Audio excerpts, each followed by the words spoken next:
এবারের রোজার ঈদটা মনদের ভালো কেটেছে শাকিব খানের। রাজকুমার দিয়ে ভক্তদের ভালোবাসা পেয়েছেন বটে, কিন্তু প্রত্যাশিত সাফল্য মেলেনি। এই মলিন সময়ে নতুন সুখবর এলো তার ঘরে।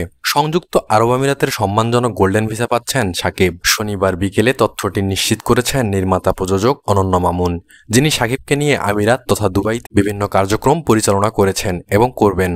মামুন জানান, ইতোমধ্যে আরব আমিরাতের সংস্কৃতি মন্ত্রণালয় থেকে ক্রিয়েটিভ কালচার ক্যাটাগরিতে গোল্ডেন ভিসার রিকমেন্ডেশন পেয়েছেন শাকিব, এখন কেবল সেটা রিসিভ করে আনা বাকি। অনন্য মামুন বলেছেন, এতদিন শাকিব ভাই ট্যুরিস্ট ভিসায় আমিরাতে যেতেন, তবে আগামীতে তিনি গোল্ডেন ভিসায় যাবেন। রিকমেন্ডেশন চলে এসেছে, এখন শুধু রিসিভ করা বাকি। এটা সত্যিই একটা বড় ব্যাপার। ভারতীয় সিনেমার বড় তারকারা এই ভিসা পেয়েছেন, অথচ আমি যখন আমিরাতের মন্ত্রণালয়ে গিয়েছিলাম তারা এটাও জানে না যে আমাদের সিনেমা ইন্ডাস্ট্রি আছে। যাক, শেষ পর্যন্ত যাচাই বাছাই করে তারা শাকিব ভাইকে গোল্ডেন ভিসা দিচ্ছে।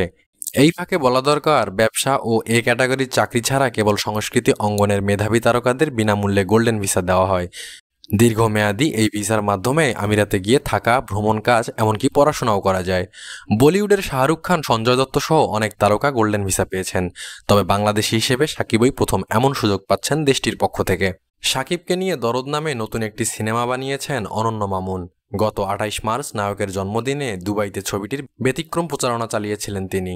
আগামীতে আরও চমক অপেক্ষা করছে বলেও জানালেন মামুন, তবে ছবিটি কবে নাগাদ মুক্তি পাবে সেটা খোলসা করলেন না।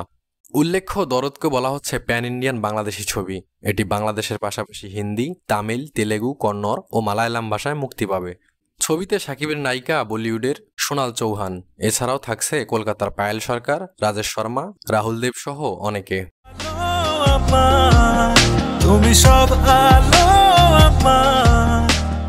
আজ এতটুকুই।